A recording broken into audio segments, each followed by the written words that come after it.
Hi, my name is Julie Harper, and like many of you in the audience, I am a parent of two children with mental health issues.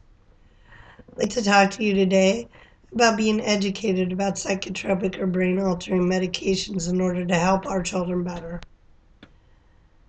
But first, I'd like to tell you a story about Michael. Michael was born perfectly happy, healthy, met all his milestones on time, if not early. By age 3, Michael was banging his head on the wall. By age 6, he tried to choke another child, which it took 4 adults to remove him. He was also ripping doors off the hinges. His grades were D's and F's. His self-esteem was very low, and he also suffered memory loss issues in which he knew he did something really bad, but really couldn't remember what he did.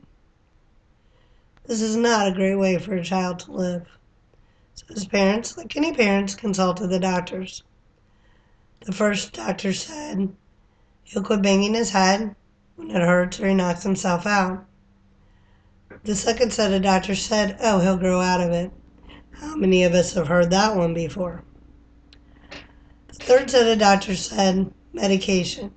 Well, Michael's parents weren't really ready to go there yet and really didn't know much about psychotropic or brain-altering medication. So they tried different parenting techniques, but in the end, it did result in Michael being placed on medication. But first, Michael's parents did their research. They checked online and looked for studies about children, the use of psychotropic drugs in children. There really isn't much research out there, if any at all. So they asked their doctor questions, such as, how many patients do you have on this medication? What side effects have you seen? What side effects do you expect my child to see? How many patients have you removed from this medication and why?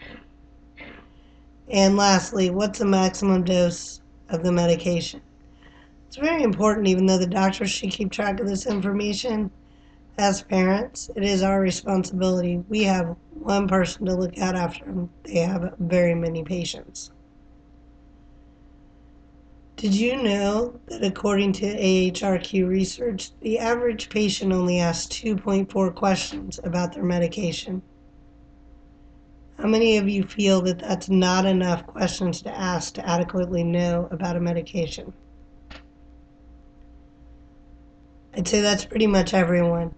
It's very important, especially because we are the caregivers and the parents for our children. We are the only voice that they have. That we ask questions and know the answers and feel comfortable and confident with our decisions and our choices.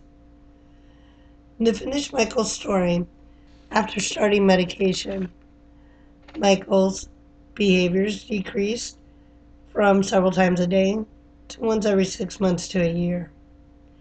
He was on AB honor roll the entire following year, and his self-esteem drastically improved.